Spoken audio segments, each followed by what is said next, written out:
Shalom Bapak Ibu, saudara-saudariku yang terkasih dalam Kristus Yesus. Kita bertemu lagi dalam acara Satu Bagi.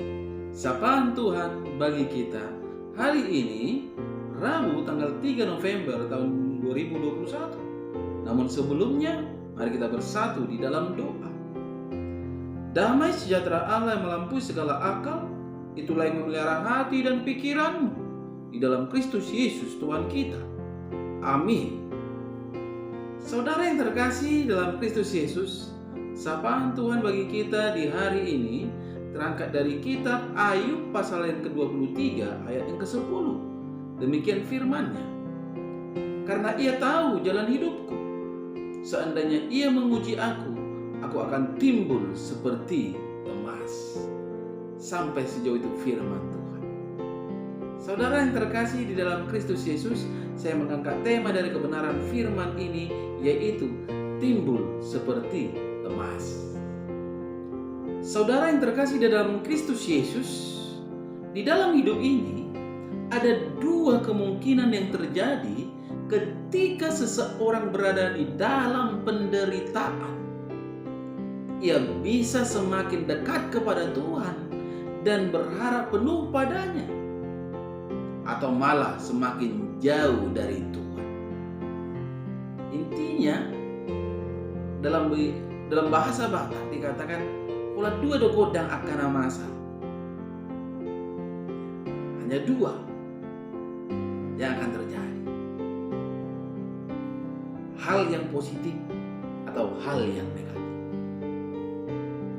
Namun kalau kita melihat dalam kehidupan Ayub, saudara-saudara, melalui kebenaran firman Tuhan saat ini, ketika ia harus melewati masa-masa yang begitu menyesakkan dirinya, yang bisa dikatakan sebagai suatu tragedi, di mana dalam waktu sekejap kejadian demi kejadian buruk beruntun terjadi di dalam hidup.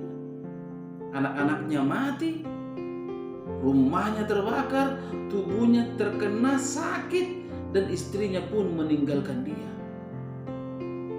Namun dalam keterpurukan tersebut, Ayub tidak berbuat dosa dan tidak menuduh Allah berbuat yang kurang patut baginya.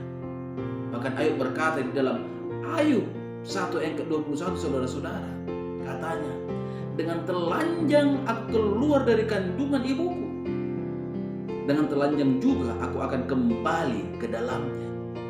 Tuhan yang memberi, Tuhan yang mengambil, terpujilah nama Tuhan. Sungguh luar biasa, saudara-saudara. Ada di sini kita melihat suatu kesaksian iman, integritas seorang anak Tuhan. Bagaimana dengan kita, saudara-saudara?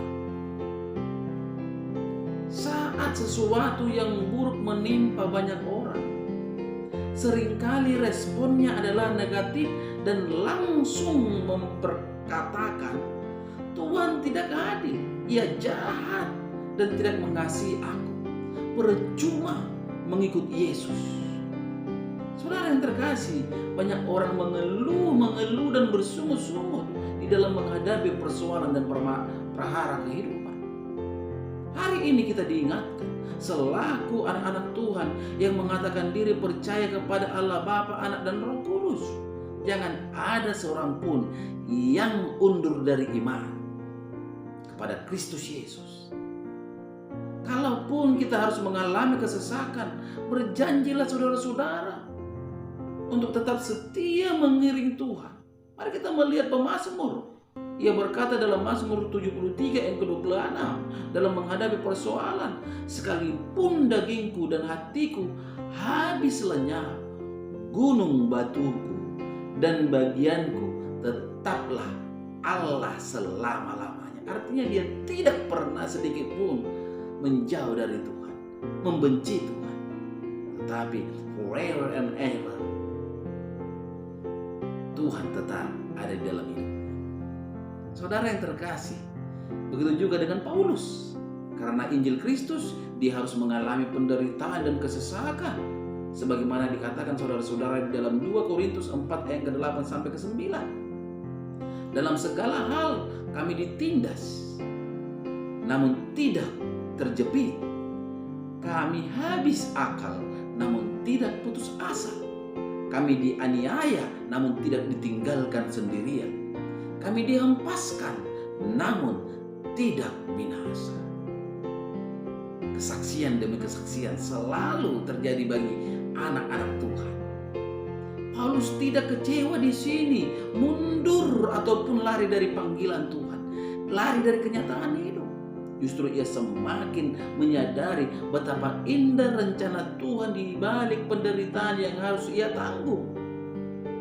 Terkadang Tuhan izinkan kita menderita untuk mencegah agar kita tidak berbuat dosa.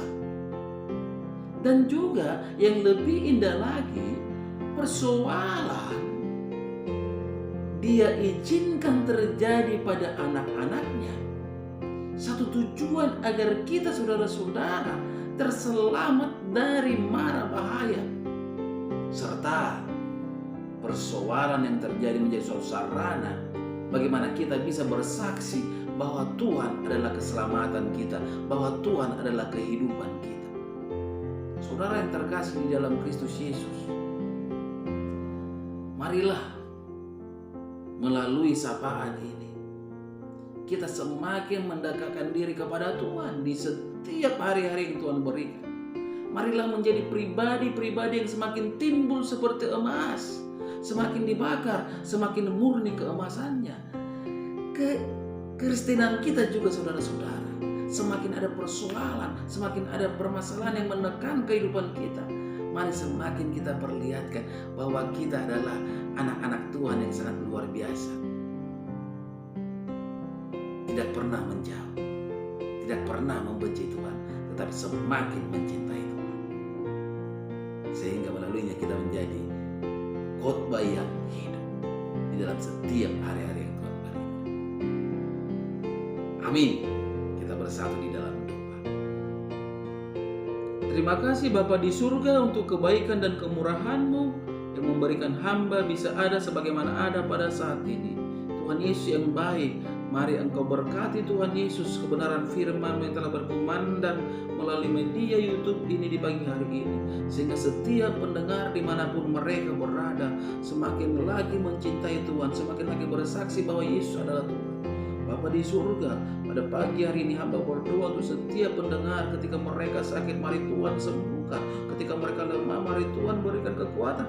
Ketika mereka berhadapan dengan persoalan dan permasalahan kehidupan, mari Tuhan berikan jalan keluar. Karena memang tiada yang mustahil bagi Engkau ya Bapa di surga.